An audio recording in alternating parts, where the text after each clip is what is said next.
మే 4వ తారీఖున మధులత అనే అమ్మాయిని తన భర్త బాచుపల్లిలో అతి క్రూరంగా చంపాడు. తనని పొడిచి చంపి ఆ తర్వాత కూడాను తన బాడీ పార్ట్స్ని కట్ చేసే పరిస్థితికి వచ్చాడు. కట్ చేసి మళ్ళీ దాన్ని ఒక యాక్సిడెంట్గా చిత్రీకరించేందుకు గ్యాస్ సిలిండర్ని ఓపెన్ చేసి పెట్టి, అలానే ఎలక్ట్రిక్ వైర్స్ షార్ట్ సర్క్యూట్గా చెప్పేందుకు ఎలక్ట్రిక్ వైర్స్ని కూడా పీకేసి పెట్టి తన కొడుకుని తీసుకొని బయటకు వచ్చేసిన పరిస్థితి మనం చూసాము. అయితే ఇప్పుడు తను పోలీసుల అదుపులో ఉన్నప్పటికీ కూడా అసలు ఏం జరిగింది ఈ కేసులో, ఎందుకు అతను ఈ విధంగా మధులతపై ఇలా చేశాడు, తను ఏమైనా పోనీ సాదాసీదా హౌస్ వైఫ్ అంటే అది కూడా కాదు, ఒక సాఫ్ట్వేర్ కంపెనీలో నెలకి 1,50,000 సంపాదిస్తూ తన కాళ్ళ మీద తను నిల్చుంటున్న ఒక ఆడపిల్ల ఈ విధంగా అర్ధాంతరంగా తన జీవితం ముగియడానికి కారణాలు ఏంటి, అసలు వారి మధ్య ఏం జరిగింది అనేది ఈరోజు మనం తెలుసుకునే ప్రయత్నంలో మనం మధులత వాళ్ళ అన్నయ్య ఇంటికి వచ్చాము. వాళ్ళ అమ్మా నాన్నలతోని వాళ్ళతోని మాట్లాడదాము. ఇక బాచుపల్లిలో జరిగిన ఇన్సిడెంట్ మర్డర్ ఏదైతే ఉందో అందరినీ కూడా ఒక భయాందోళనకు గురి చేసింది. మరి మధులత వాళ్ళ నాన్నగారితో ఈరోజు మనం ఉన్నాము, వారితో మాట్లాడదాం. అసలు ఏం జరిగింది, ఆ కిరాతకుడు ఎందుకు ఆమెని విధంగా చేశాడు అనేది మనం ఆయన్ని అడిగే తెలుసుకుందాము.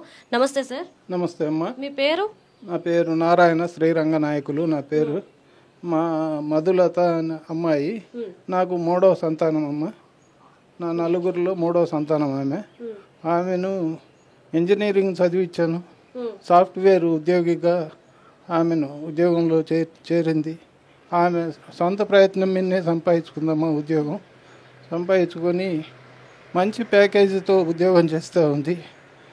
ఆమె ఉద్యోగంలో చేరిన సంవత్సరంన్నర ఆ టైంకి పెళ్లి చేశాను. పెళ్లి చేస్తే దర్శి వరకాల వెంకటేశ్వర్లు వాళ్ళ అబ్బాయి వరకాల నాగేంద్ర భరద్వాజ్కి ఇచ్చి పెళ్లి చేసాము. పెళ్లి చేసిన తర్వాత 3 నెలల నుంచి ఆయన అతని స్వరూపం బయట పెడుతూ వచ్చినాడు.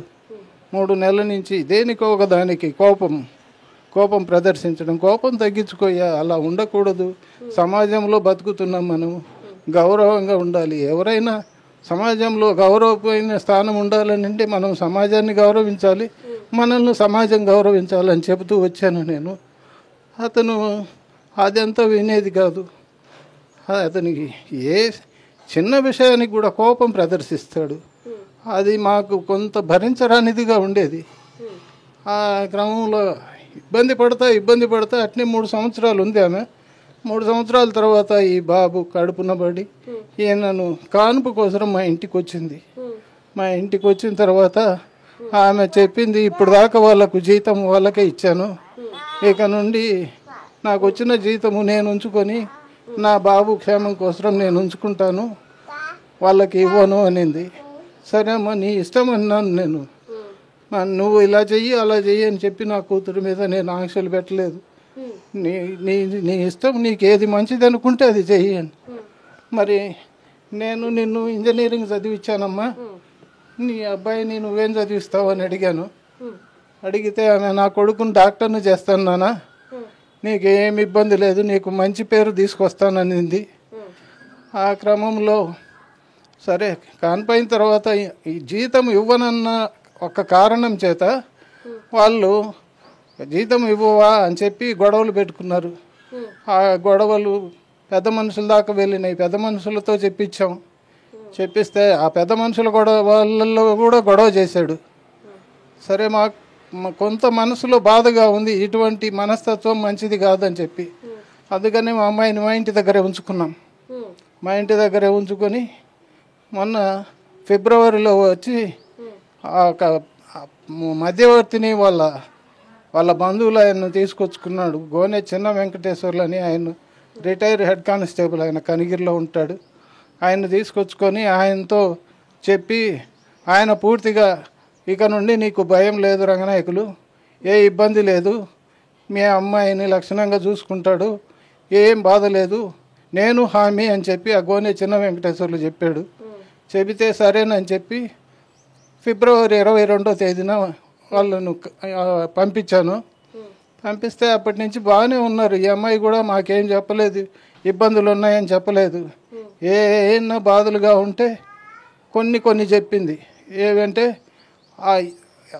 ఫిబ్రవరి 22న ఆమె వచ్చిన తర్వాత ఆ ఫ్లాట్ అనేది ఇద్దరి పేరు మీద ఉంది, అబ్బాయి అమ్మాయి పేరు మీద. ఇప్పుడు ఏదైతే జరిగిందో ఆ ఫ్లాట్ ఓన్ ఫ్లాటేనా? ఓన్ ఫ్లాట్ అమ్మా, ఇద్దరి పేరు మీద ఉంది.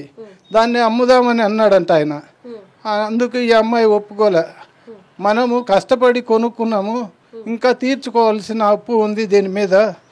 మనం తీర్చుకుంటే ఇది మన సొంతం అవుతుంది, కానీ అమ్ముకుంటే మళ్ళీ ఇంకొకటి కొనాలంటే కొనలేము, వద్దు అని అందంట. దానికి అతను కొంత నేను చెప్పిన మాట అయినవా అది ఇది అన్నాడంట. ఈ 10 నెలలు సంవత్సరం రోజులు నీ దగ్గర జీతం ఉంది కదా, ఆ డబ్బులు ఇవ్వు, నేను కారు కొనుక్కుంటా అన్నాడంట. కారు కొనుక్కుంటానంటే నా డబ్బులు నేను ఉంచుకుంటానని చెప్పాను, నా బాబు కోసం ఖర్చు పెట్టుకుంటాను, ₹1 కూడా నేను వేస్ట్ ఎవరికి చేయను, నీకు అన్ని లెక్కలు కావాలంటే చెబుతాను, కానీ నీకైతే ఇవ్వను అందంట.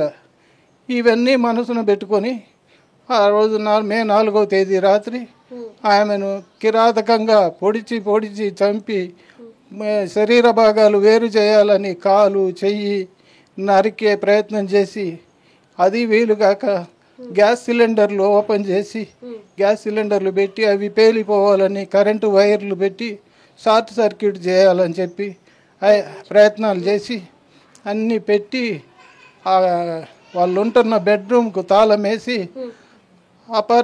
వాళ్ళ గేటుకు తాళం వేసి బాబుని తీసుకొని బయటికి వెళ్ళిపోయాడంట. బయటికి వెళ్ళిపోయిన తర్వాత మరి ఎలా పోలీసులు సరెండర్ అయ్యాడో తెలియదు. తప్పించుకునే ప్రయత్నంలో అతను ఏదో గాయం చేసుకొని ఒక డ్రామా క్రియేట్ చేసి హాస్పిటల్లో చేరి అక్కడి నుంచి పోలీసులకు దొరికిపోయాడంట. సార్ అసలు ఇలా జరిగింది అని మే 4వ తారీఖున జరిగితే ఇప్పుడు ఈ విషయాన్ని బయటకు తీసుకొచ్చారు. అసలు మీకు ఇన్ఫర్మేషన్ ఎలా పాస్ చేశారు? అసలు ఆ రోజు రాత్రి పోలీసులు ఫస్ట్ చందానగర్ పోలీసులు మా పెద్ద అమ్మాయికి ఫోన్ చేసి చెప్పారంట, మీ చెల్లెల్ని చంపేశారమ్మా, మీరు వెంటనే రాండి, మా అర్జెంటుగా ఇక్కడ ఎవరుంటే వాళ్ళు రాండి, ఇక్కడికి స్పాట్కి రావాలి అని చెప్పారంట. మా ఆమె వాళ్ళ హోమ్ టౌను ఒంగోలు దగ్గర ఈతముక్కలలో ఉంది. ఇక్కడే నిజాంపేటలో ఉన్నామే. పిల్లల సెలవులు కావటంతో అక్కడికి పోయి హోమ్ టౌన్కి వెళ్ళిపోయింది. ఆమెకు ఫోన్ చేసి చెప్పగానే ఆమె మా అబ్బాయికి ఫోన్ చేసి చెబితే మాకైతే విషయం చెప్పలేదు, కానీ నేను పేషెంట్నని నాకు చెప్పలేదు. మా అబ్బాయి నాకు చెప్పకుండా మమ్మల్ని తీసుకొని వచ్చాడు. రాత్రి 1:30 సమయంలో మాకు ఫోన్ వస్తే మమ్మల్ని ఆ టైంలో తీసుకొని మరుసటి రోజు ఉదయం 9:30-10 గంటల సమయంలో బాచిపల్లె పోలీస్ స్టేషన్కు చేరాము. మేము చేరేటప్పటికే అమ్మాయిని గాంధీ హాస్పిటల్కు పంపించారంట. మేము బాచిపల్లె పోలీస్ స్టేషన్లో నాతో కంప్లైంట్ రాయించుకున్నారు. వాళ్ళే రాశారు కంప్లైంట్, చెప్పండి మేము రాస్తామన్నారు. సార్ అసలు వాళ్ళ మధ్య ఇన్ని గొడవలు రావడానికి కారణాలు ఏంటి? ఎందుకు చీటికి మాటికి గొడవలు వచ్చాయి? మీరు ఎందుకు పిల్లని ఇంకా అక్కడే ఉంచారు? అక్కడ ఉంచలేదు, మా దగ్గర ఉన్న అమ్మాయిని మేము ఇక్కడ నుండి బాగుంటామని చెప్పి మమ్మల్ని నమ్మబలికి ఫిబ్రవరిలో తీసుకుపోయినాడు. తీసుకుపోయిన తర్వాత ఇదిగో ఇలాంటివి ఫ్లాట్ అమ్ముతాను, కారు కొనుక్కుంటాను, ఇలాంటివి అంటా ఉన్నాడంట. అంటా ఉంటే అమ్మాయి ఆ మాటలే చెప్పింది మాకు. సార్ అంటే ఆ డబ్బుల కోసం ఇంత చిత్రహింసల్ని మీ కూతుర్ని పెడుతుంటుంటే అతను ఎందుకు డివోర్స్ వరకు వెళ్ళలేదు? లేదంటే ఆ ప్రయత్నం చేశారా? డివోర్స్ వరకు వెళ్దామని చెప్పలేదు. ముందు నేనేం చెప్పానంటే మా అమ్మాయికి, అమ్మా ఈ రకమైన మనస్తత్వం ఉన్న వాళ్ళ మీద మనం ఒక కంప్లైంట్ రైజ్ చేయాలి. పోలీస్ స్టేషన్లో కంప్లైంట్ ఇస్తాను, కంప్లైంట్ ఇస్తే తర్వాత ఏం జరిగితే అది జరుగుతుంది, నువ్వు ఇక్కడే ఉండు, నేను కంప్లైంట్ ఇస్తానని చెప్పి మా అమ్మాయికి చెప్పాను. అప్పుడు మా అమ్మాయి అనింది, నాన్న కంప్లైంట్ ఇస్తే అది చిలికి గాలివాన అయ్యి విడాకుల దాకా పోతుంది, విడాకులు తీసుకొని మళ్ళా తర్వాత నా జీవితం ఏమిటి అని అడిగింది. అని అంటే సరే మా తర్వాత కొంత సమయం తీసుకొని ఆలోచించి తర్వాత పెళ్లి చేసుకోవటము ఏదో ప్రయత్నం చేద్దాము, అంతకు మించి కాదు, విడాకులు అవ్వకుండానే చూసుకుందామమ్మా అని చెప్పాను. చెబితే ఆమె అనేది, విడాకులు తీసుకొని రెండో పెళ్లి చేసుకుంటే రెండో పెళ్లి వాడు మంచివాడు వస్తాడో ఇట్లాంటి వాడు వస్తాడో తెలియదు కదా నాన్న, ఇతన్నే మార్చుకుంటాను నేను అని మాకు నచ్చ చెప్పి పోయింది. ఈరోజు మీ అమ్మాయికి ఏదైతే జరిగిందో నిజంగా ఇది చాలా దారుణం. అంటే ఇప్పుడు ఈ ఇన్సిడెంట్ చూస్తే ఆడపిల్లని పెళ్లి చేసి పంపించడానికి కూడా ప్రతి తల్లిదండ్రులు భయపడే పరిస్థితికి ఈరోజు మనం వచ్చేసాము. ఈ నేపథ్యంలో అసలు అబ్బాయికి ఎలాంటి శిక్ష పడాలి? ఎందుకంటే తనను చూసి మరొకరి పని చేయకుండా ఉండాలంటే ఏం జరగాలని కోరుకుంటున్నారు? ఎలాంటి న్యాయం కావాలి మీకు? ఆ అబ్బాయిని ఉరి తీయడం కానీ ఎన్కౌంటర్ చేయడం కానీ చేస్తే ప్రజలకు ఒక సందేశం ఇచ్చినట్టుగా ఉంటుంది. ఇలాంటి తప్పు చేస్తే ఇలాగ జరుగుతుంది అనేది ప్రజలకు ఒక సందేశం ఇచ్చినట్టుగా ఉంటుంది. కానీ అలా చేయవచ్చు అని అంటే అలాగే చేయండి. నాకు ఎందుకంటే అతన్ని బయటికి వదిలిపెడితే నా కుటుంబానికి కూడా సమస్యే. మా కుటుంబ సభ్యులను ఏం చేస్తాడో అనే భయం మాకుంది. మేము బతికినంతకాలం భయంతో బతకాల్సిన పరిస్థితి కలుగజేయకుండా అతన్ని తగిన రీతిలో శిక్షించి అతనికి వేయాల్సిన శిక్ష వేసి సమాజంలో తిరగకుండా చేయండి అని నా ప్రార్థన. సో ఏదైతే పరిస్థితి చూసారో ఇప్పుడు వాళ్ళ నాన్నగారు ఎంత ఆవేదన చెందుతున్నారో ఈరోజు మనం చూసాము. ఒక కూతుర్ని అల్లారు ముద్దుగా పెంచుకొని తను చదివించి ఉద్యోగం వచ్చేందుకు వాళ్ళే చూసుకున్నారంటే తన కాళ్ళ మీద తను నిలబడేలాగా ప్రోత్సహించి అన్ని వారై ఉన్న వారికి ఈరోజు ఎంతటి దుఃఖం కలిగిందో మనం చూస్తున్నాము. కాబట్టి ఆయన ఒకటే కోరుకుంటున్నారు, తన కూతురికి ఏదైతే జరిగిందో అది మరొక ఆడపిల్ల విషయంలో జరగకుండా ఉండాలి అంటే గనక తనకి కఠిన చర్యలు తనపై తీసుకోవాలంటూ కూడా ఆయన కోరుకుంటున్నారు. ఇక మనం వాళ్ళ కుటుంబ సభ్యులతో కూడా మాట్లాడే ప్రయత్నం చేద్దాము. ఇప్పుడు మనం మొదలత గారి అమ్మగారి దగ్గర ఉన్న వారితో కూడా మాట్లాడదాము. నమస్తే అమ్మ. అమ్మ, ఈరోజు ఏదైతే మీ అమ్మాయి విషయంలో జరిగిందో నిజంగా దేశమే ఉలిక్కిపడేలా చేసింది.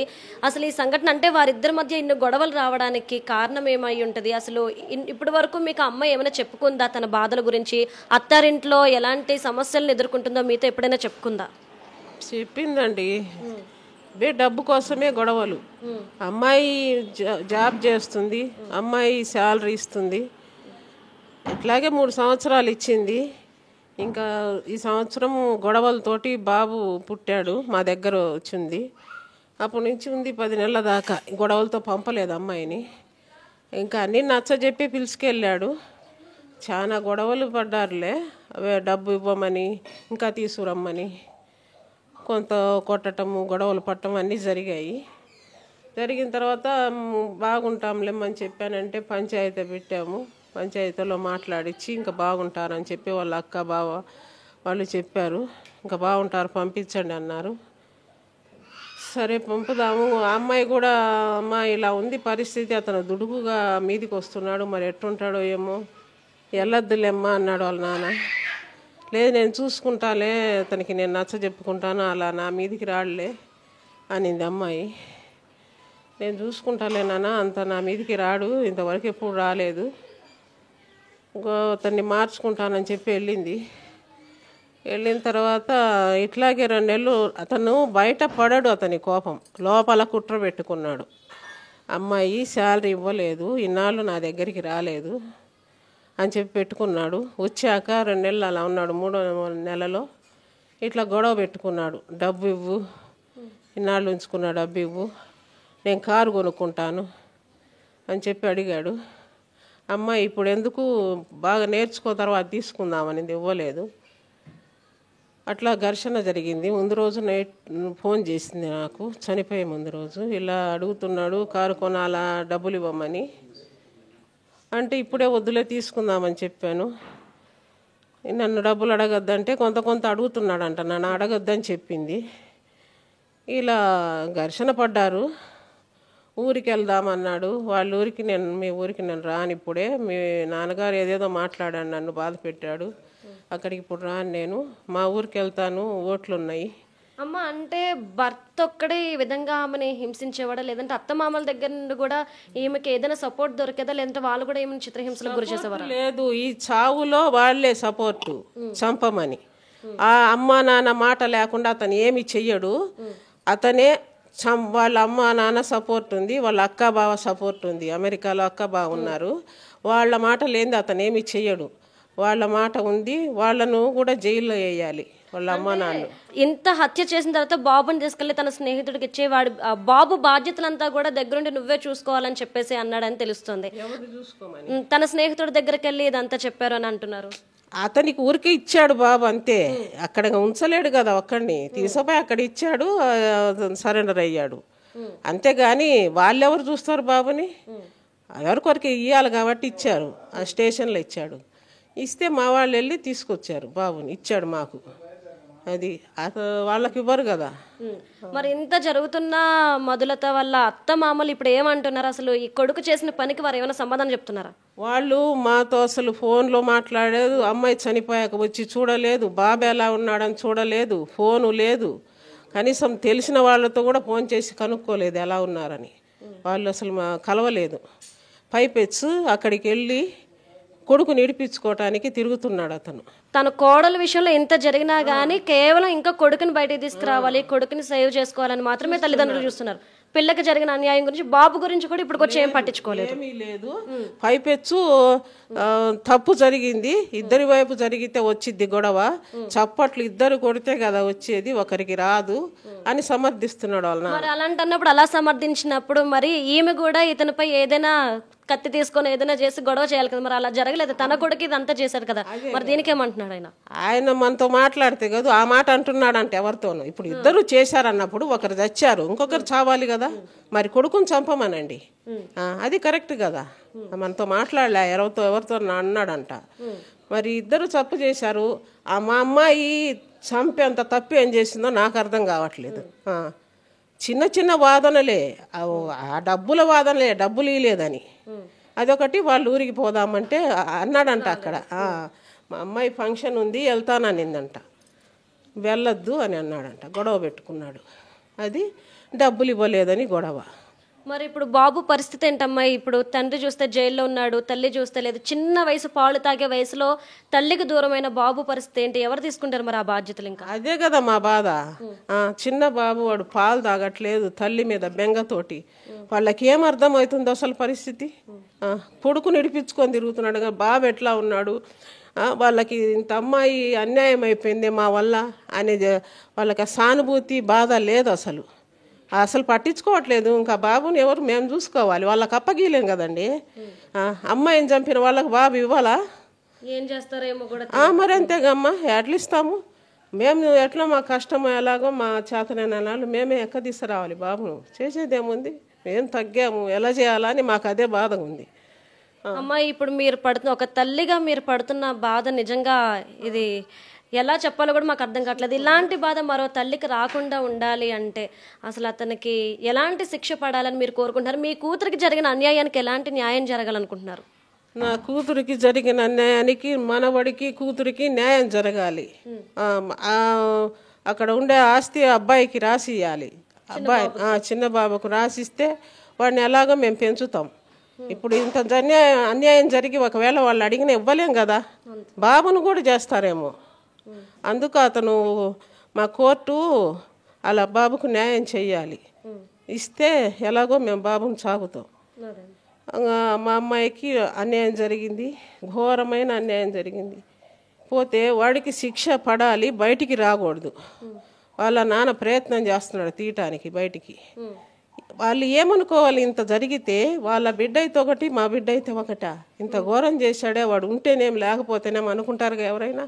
అలా అనుకోవట్లేదు, తీసుకొద్దామని తిరుగుతున్నాడు అతను. అమ్మ, మరి పోలీసులు ఈ కేసులో ఎవరి వైపు ఉన్నారు? అసలు వారేమంటున్నారు? మీ పాపకి న్యాయం చేసే దిశగా పోలీసులు అడుగులు ఉన్నాయా? పోలీసులు జైల్లో వేసాం కదా, కనీసం పేపర్లో రాలేదే అని అడిగితే ఏముంది, వేసాం కదా లోపల రాసుకున్నాం కదా, ఇంకేంది, బయటికి పేపర్లో పెట్టకపోతే ఏమంటున్నారు. వాళ్ళు చాలా నిర్లక్ష్యంగా ఉన్నారు. ఇంత జరిగి వాడు ఇంత అమ్మాయిని పొడిచి చంపితే వాళ్ళ రియాక్షన్ ఏంది అసలు? ఏమిరా ఇలా చేశావు నువ్వని కొట్టద్దా అతన్ని? కొట్టని కూడా కొట్టలేదు పోలీసులు. అలా ఉంటారమ్మా. ఇంకా న్యాయం మాకు ఎలా జరిగిద్ది చెప్పండి? పోలీసులే అలా ఉంటే అతనికి ఇంకా భయం అనేది ఏముంటుంది? కొట్టని కూడా కొట్టలేదు వాడిని. నా మనవేది, వాడిని బాగా కొట్టాలి. అతని పోలీసులకు తెలియజేయండి. ఉరికింగా ఉందిగా న్యాయం, వెంటనే తీయరుగా, మనం చెప్పంగానే లేదు. కానీ అతి త్వరలో ఉరి తీసి అతన్ని బయటికి రాకుండా చెయ్యాలి. అది ఇప్పుడు కూతుర్ని అంత ఘాతుకంగా పొడిచాడే, వాడికి ఆ బాధ ఎలా తెలియాలండి? వాడికి బాధ తెలియజేయట్లే పోలీసులు. వాడికి కత్తిపోటు పడితే ఆ బాధ ఎట్లుంటుందో తెలియద్దా? నాకు అలా ఉంది, వాడిని నరకాలి అన్నంత కచ్చగా ఉంది. ఎలా మా కోరిక తీరుతుంది? వాడికి ఆ బాధ తెలియద్దా? వాడికి అక్క అమ్మ నాన్న ఉన్నారే, ఇంత పని ఎలా చేయగలిగాడు వాడు? పైగా తనకు ఒక అక్క. ఉంది. మరి వాళ్ళకి ఇలా బాధ తెలిస్తే కదా వాడికి అర్థమయ్యేది. ఎలా చేశాడు ఇట్లా అంటున్నా, రాక్షసుడే. వాళ్ళకి ఎట్టబుట్టాడు ఈడు అసలు. వాడికి బాధ తెలియాలి. వాళ్ళు అసలు ఏమి పట్టించుకోవట్లేదు. నా బిడ్డ ఎంత బాధపడింది. అమ్మ మీకు వద్దకుంటే పంపించేయాలి కదమ్మ నా కూతుర్ని. వద్దు పొమ్మంటే వచ్చేది కదా. గొడవ పడితే 2 దెబ్బలు వేసుకుంటారు, పంపించేస్తే పోద్ది. ఏం పని ఉందమ్మా నీకు? వద్దు, నీ మనసులో ఇంత కచ్చ ఉంది, వదిలేయి. నా బిడ్డ నా దగ్గరే ఉంటది కదా. నీ బతుకు నువ్వు బతకచ్చు. ఇప్పుడు ఏమైంది? నీ బ్రతుకు బాగుందా? అది అతనికి తొందరలో పై అధికారులకు తెలియజేయండి. అతనికి శిక్ష వేయాలి. చాలా రోజు సంవత్సరాల కొద్ది పొడిగియద్దు. మాకు ఓపికలు లేవు. మా బాధ అలా ఉంది. పై అధికారులకు తెలియజేసి నాకు తగిన న్యాయం చేయాలి. తొందరలో అతనికి శిక్ష వేయండి. ఇక మనం చూసాం కదా, ఒక తల్లిగా తన ఆవేదన. అంటే అంతో అల్లారు ముద్దుగా పెంచుకున్నది ఆవిడ తన కూతుర్ని. ఈరోజు తన బతుకుండగానే ఈ పరిస్థితి, తన కూతుర్ని ఈ పరిస్థితుల్లో చూస్తుందని బహుశా తన కళలో కూడా ఊహించలేదు. ఆవిడే కాదు, ఏ తల్లి కూడా ఊహించలేదు. అలాంటి సంఘటన ప్రతి తల్లి కూడాను ఈరోజు బాధపడే విధంగా, పెళ్లి చేసి అత్తారింటి పంపించిన తర్వాత కూడా ఏమో నా కూతురు ఇప్పుడు ఏ పరిస్థితుల్లో ఉందో అని అనుకునే విధంగా ఈరోజు ఈ ఘటన తెలియజేసింది. ఈ నేపథ్యంలో ఆవిడ కోరుకుంటుంది ఒకటే, పోలీసులు నిర్లక్ష్యంగా వ్యవహరిస్తున్నారు. తన కూతురికి న్యాయం జరిగే విధంగా వారి అడుగులు ఉండాలి. అలానే కోర్టు తన మనవడికి న్యాయం చేయాలి అని చెప్పేసి కూడా ఆవిడ కోరుకుంటున్నారు. మీరు మొదలత గారికి ఏమవుతారు? అన్నయ్య అవుతాను. అసలు ఏం జరిగింది? వారి మధ్య ఇన్ని గొడవలు వస్తున్నాయి, దేని గురించి గొడవలు వస్తున్నాయి? అసలు ఈ హత్యకి ఏం బలమైన కారణం ఏమై ఉంటుందని అనుకుంటారు? బలమైన కారణం అయితే అతని ఈగోయిస్టిక్ మెంటాలిటీ అండి ఫస్ట్. తర్వాత మనీ కోసం, తర్వాత వాళ్ళ అమ్మ నాన్న చెప్పే చెప్పుడు మాటలు ఫస్ట్. అంటే వాళ్ళ మధ్యలో ప్రతి గొడవకి కారణం వాళ్ళ అమ్మ నాన్న. ఈ అమ్మాయిని చిత్రవదగా హింసించేవాళ్ళు. ఇది మెయిన్ కారణం అండి. ఇది మేము ఆల్మోస్ట్ 13 నెలలు మా ఇంటి దగ్గర ఉంచుకున్నాం అమ్మాయిని. మీ బిహేవియర్ వల్ల అమ్మాయి చాలా బాధపడుతుంది, మేము పంపించమని చెప్పాం. మీరు బిహేవియర్ మార్చుకోండి, అంతా సక్రమం. ఆల్మోస్ట్ అమ్మాయి చివరి వరకు కూడా విడాకులకి మేము చెప్పినా కానీ ముందుకు వెళ్ళలేదండి. అతని మీద నమ్మకంతో మార్చుకుందాం, నేను 2వ పెళ్లి చేసుకున్నాం, లేకపోతే బాబుని చూసుకోవాలి కదా, దానికి తండ్రి కావాలి కదా, సమాజంలో ఎలా బతుకుదామని ఒక ట్రెడిషనల్ వేలో థింక్ చేసే ఒక దూరదృష్టి గల అమ్మాయి అండి. అంతా ఆలోచించి కూడా ఒక ఛాన్స్ ఇద్దామని ఇచ్చి ఫిబ్రవరిలో వెళ్ళిందండి అమ్మాయి. తను ఇంటికి వచ్చి మా నాన్నగారికి, మామయ్య ఇకపై బాగా చూసుకుంటాను, డబ్బులు అడగను, మీరు చెప్పిన కండిషన్లకు నేను ఒప్పుకుంటాను, మంచిగా చూసుకుంటాను, గొడవలు పెట్టుకోనని చెప్పాక ఇంకొక అవకాశం ఇద్దామని, లైఫ్ బాగుంటుందని వెళ్ళిందండి ఈ అమ్మాయి. మేము అక్కడికి చెప్పాం, మా బావగారు, నేను, మా అక్క, ఇది ఎందుకో మాకు డౌట్ కొడుతుందమ్మా, మాకు ఎందుకో అనుమానం ఉంది. ఎందుకంటే కొన్ని సంఘటనలు ఇంతకుముందు జరిగాయి. కత్తి తీసుకురావడం, వార్డ్రోబ్ విసిరి కొట్టడాలు. ఈ బిహేవియర్ వల్ల అమ్మాయి నీకంత సెక్యూర్గా అనిపించట్లేదు మధు అని నేను చెప్తూనే ఉన్నాను. మా తమ్ముడు చెప్పాడు. ఎందుకో అమ్మాయి సరే ఒక్కసారి ఛాన్స్ ఇద్దాం, నేను నా సంగతి తెలుసు కదా, ఏదైనా చిన్నది ఉన్నా కానీ నేను గ్రహించి నేను బయటకు వస్తాను అని ఉంది. కానీ ఈ 3 నెలల్లో అసలు తెలియనియకుండా అమ్మాయికి అతను ఏ ఎక్స్ప్రెషన్ బయట పెట్టడండి. నార్మల్గా ఉంటాడు, చాలా క్యాజువల్గా ఉంటాడు, వాదిస్తాడు. అమ్మాయి ఏంటంటే ఒకరోజు గొడవ పెట్టుకున్న తర్వాత మళ్ళీ ఎంబటే నార్మల్ అయిపోవాలి. మాతో కూడా గొడవ పెట్టుకున్న పక్కకు వచ్చి సాయి వచ్చి కూర్చోంటే నేను నార్మల్గా నవ్వుతూ మాట్లాడు. ఎలా మాట్లాడతామండి? నేను మనుషులమా ఏమన్నా మషిన్స్మా అంత క్యాజువల్గా ఉండడానికి? లోపల హర్ట్ అయి ఉంటాం మనం. మీరు మేము తిరిగి అయితే మిమ్మల్ని ఏం మాట్లాడలేదు కదా, మేము పడ్డవాళ్ళం, మేము బాధపడి ఉంటాం. అన్నోడికి నువ్వు నార్మల్గా ఉంటావు. సో మెయిన్ అయితే ఇదే బిహేవియర్ అండి. దీనివల్ల అతను కంప్లీట్గా అన్స్టేబుల్ అండి. పథకం ప్రకారం చేశాడు. ఇది మాకు మరి పోలీసులు ఏమంటున్నారు? అతనికి ఎలాంటి శిక్ష పడే అవకాశాలు ఉన్నాయని ఇటు లాయర్లు కానీ పోలీసులు కానీ చెప్తున్నారు. ఇప్పుడు కేసు ఎంతవరకు వచ్చింది అసలు దానికి సంబంధించి? కేసు అయితే ఇంకా ఇన్వెస్టిగేషన్ జరుగుతుంది. ఛార్జ్ షీట్స్ ఇంకా ఫైల్ చేయలేదు. ఫోరెన్సిక్ రిపోర్ట్స్ ఏవో రావాలంటున్నారు సిఐ గారు. అవి వచ్చాక అప్పుడు కోర్టుకు చెప్తామంటున్నారు. ఇప్పటి వరకు రిమాండ్లో ఉన్నాడు అతను. వాళ్ళ నాన్న అయితే బెయిల్ మీద తెప్పించడానికి ప్రయత్నిస్తున్నాడు. ఎనీవే ఈరోజు కాకపోయినా ఇంకో నెల తర్వాత అయినా అతను బెయిల్ మీద వచ్చి బయట ప్రశాంతంగా తిరుగుతాడు. అతను తప్పు చేస్తారు, తిరుగుతారు. ఇంకా శిక్ష పడేటప్పటికి అది ఎప్పుడో మనకు తెలియదు. అప్పటి వరకు మేము బాధపడుతూ మేము ఫైట్ చేస్తూనే ఉండాలి. పోలీసుల వాళ్ళు అయితే వాళ్ళ పని వాళ్ళు మేము చేస్తున్నాం అంటున్నారు. ఇంకా చూడాలండి. అసలు ఎలాంటి శిక్ష పడితే మీ చెల్లెలకి అలానే మీ మేనల్లుడికి న్యాయం జరిగినట్టు అనిపిస్తుందని మీరు అనుకుంటున్నారు? ఇది మేము చెప్పేది ఓన్లీ మా సిస్టర్కి ఇలా జరిగిందనే కాదు. ఇలాంటి ఒక ఆలోచనలు గల మనిషి సమాజానికి అవసరం లేదండి. ఎవరితో ఎంగేజ్ అవ్వని, ఒక మనసులో పెట్టుకుని చేసే ఇలాంటి ఒక బాధ్యత లేని మనిషి సమాజానికి అవసరం లేదండి. మా ఉద్దేశం అయితే అతన్ని ఉరి తీస్తే అతను మా చెల్లెలకి న్యాయం జరుగుతుందని మేము అనుకుంటున్నాం. ఎంత క్రూరంగా చంపి అమ్మాయిని బాడీ పార్ట్స్ కట్ చేసి అది అంత అవసరం లేదు కదండి. అసలు అంత లోపల పగ పెంచుకుంటారు ఎవరన్నా. 3 సంవత్సరాలు 1 సంవత్సరం మా ఇంటి దగ్గర ఉన్నా, 3 సంవత్సరాలు కలిసి ఉన్న భార్య కదండి. పెళ్లి చేసుకున్న తర్వాత ఇంత కూడా ప్రేమ ఉండదా? ఈ చేతులతో ఎలా చంపబుద్ధి అవుతుందండి? తన చేతులతో తన మొహం చూసైనా ఇంతకుముందు ఈ అమ్మాయితో మనం ప్రేమగా ఉన్నామే, ఈ అమ్మాయిని ఎలా మనం చంపుతాము అనే ఒక ఇది లేదు. పుట్టిన బాబు మీద కన్సర్న్ లేదు, ప్రేమ లేదండి అసలుకి. ఎంతసేపు తన ఈగోయిస్టిక్ మెంటాలిటీ, మనీ కోసం చేసే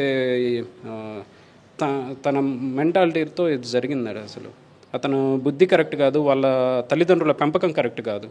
తల్లిదండ్రులు ఒక తప్పు చేస్తే పిల్లవాళ్ళు ఇది తప్పు అబ్బాయి నువ్వు ఇది మార్చుకోవాలని వాళ్ళు చెప్పాలి. కానీ సర్లే అదేదో అయిపోయింది నువ్వు సైలెంట్గా ఉన్నానంటే దాని మీనింగ్ ఏంటండి? అంటే పెద్దోళ్ళు సహకరిస్తున్నారు, నేను చేసిన తప్పు కాదు అవతల వాళ్ళు చేసిన తప్పు అని అనుకుంటారే. కానీ ఎవరైనా అతను తప్పు చేశాడని ఎప్పుడు రియలైజ్ అవుతాడండి? తల్లిదండ్రుల పెంపకం కరెక్ట్గా లేదండి. ఇతను ఇలా తయారవడానికి వాళ్ళ తల్లిదండ్రులు, వాళ్ళ అక్కాబావుల ప్రోత్సాహమే కారణం. వాళ్ళ అక్కాబావులు అంతా నచ్చచెప్పి అమ్మాయిని తీసుకెళ్ళకపోయి ఉంటే ఈరోజు అమ్మాయి మా దగ్గర ఉండేది. విడాకులు తీసుకొని అమ్మాయి ప్రశాంతంగా అమ్మాయి లైఫ్ లీడ్ చేసేది. ఇన్ కేస్ తన రాత బాగుంటే ఇంకొక మంచి అబ్బాయి దొరికేవాడేమో, లేకపోతే తన బాబుతో ఉండేది. మేము ఫ్యామిలీలతో సంతోషంగానే ఉన్నాం. మా అక్క, మేము. ఈ అమ్మాయి మాత్రం ఇలా ఉందని మేము మందన పడని రోజు లేదండి. రాత్రులు నిద్ర పట్టదు. ఈ అమ్మాయి ఏంటి, ఈ అమ్మాయి జీవితం ఏంటి? పెళ్ళైనప్పటి నుంచి ఆ రోజు ఆ గొడవలు జరుగుతుంటే మాకేం చేయాలో అర్థం కాదండి. కంప్లీట్లీ అరేంజ్డ్ మ్యారేజా లేదంటే లవ్ మ్యారేజా? అరేంజ్డ్ మ్యారేజేనండి. మాకు మేము ఎంక్వైరీ చేసినా కానీ వాళ్ళ ఇన్డెప్త్ బిహేవియర్ ఎవరికి తెలియదు. అక్కడ ఎంత కట్నం ఇచ్చి పెళ్లి చేశారు అమ్మాయికి? అమ్మాయికి వాళ్ళ అడిగినంత కట్నం బంగారం ఇచ్చామండి. మేము దాంట్లో లోటే చేయలేదు. తర్వాత మామూలుగా సారీ అని పెట్టిస్తారు, దాంట్లో వాళ్ళు అడిగిన దానికన్నా ఎక్కువే ఇచ్చాం మేము. అంటే పెళ్ళైన తర్వాత నుండి ఇప్పటి వరకు ఈ మధ్యలో డబ్బు కావాలంటూ కొట్టి మీ ఇంటికి పంపించిన ఇన్సిడెంట్స్ ఏమైనా ఉన్నాయా? కొట్టి మా ఇంటికి పంపించారండి. కొట్టి వాళ్ళ దగ్గరే ఉంచుకొని హింసిస్తుంటారు. ఇంకా డబ్బులు నువ్వు ఫోన్ చేసి అడుగు, వాళ్ళని పంపించు, మేము అడిగినట్టు నువ్వు చెప్పకూడదు. మాకు పొలం కొనాలి, ఇంత డబ్బులు తక్కువైనా వాళ్ళని పంపించమను. అది అప్పుగా కాదండి. అప్పుగా అయితే అది వేరే రకం. అమ్మాయి అడిగేది సహాయం చేసేవాళ్ళు. అప్పుగా కాదు, నువ్వు మాకు పంపించు. ఏంది మీ వాళ్ళ దగ్గర ఉన్నాయి కదా, కార్లలో తిరుగుతున్నారు కదా. అంటే ఏంటంటే నేను సంపాదించిన దాంట్లో నేను సంతోషంగా ఉన్నాను. నాకు ఏదో చిన్నపాటి ఇల్లు ఉంది. మా నాన్నగారికి ఆ హెల్త్ అయి బాగోవు. అవసరం వచ్చినప్పుడు నేను అర్ధరాత్రి ఏదో వెతుక్కోకుండా ఒక కారు కొనుక్కొని తిరుగుతున్నామండి. వాళ్ళకు ఇంత ఆస్తి ఉండి కూడా, సుమారుగా ఉన్నాయండి ఇల్లు అవి, ఇంత ఆస్తి ఉండి కూడా ఒక కారులో తిరిగే మనసు ఉండదండి. అంత ఫ్రీగా ఉండలేరు. మేమేదో ఉన్నామని మా మీద అసూయపడి ఉండేది. మీరు కార్లలో తిరుగుతుంటారు, మీకేం బాగానే ఉన్నాయి కదా, ఇది పంపించమని అంటే పంపించమని అంటే దేనికి పంపిస్తారండి?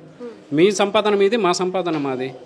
మేము మాత్రం మా పెళ్ళం పిల్లలు ఉండరా, వాళ్ళకి పెట్టుకోమా? తల్లిదండ్రులకు వాళ్ళకి మా నాన్నకి లంగ్ క్యాన్సర్ అండి. లాస్ట్ 7 monthsగా మేము ఫైట్ చేస్తున్నాం లంగ్ క్యాన్సర్ గురించి. ఆయనకి మేము ఈ సంఘటన జరిగిన తర్వాత కూడా పెద్ద కర్మ అయ్యాక అమ్మాయిది ఆయన 3 days బెడ్ రిడన్ అయ్యాడండి. మేము రాలేకపోవడానికి కారణం అదే. నేను హాస్పిటల్ చుట్టూ ఆయనకి శ్వాస ఆడదు సరిగా, లోపల ఇంకా ఫ్లమ్ చేరింది, రాలేక ఇప్పుడు గురువారం మధ్యాహ్నానికి వచ్చాము ఇక్కడ. ఇంకా శుక్రవారం మాట్లాడి ఇంకా ఈవినింగ్కి మాకు మీడియా సపోర్ట్ వచ్చింది. మేము మాట్లాడి అప్పటికి తెలిసింది. కానీ లేకపోతే ఇది బయటకు వచ్చేదా?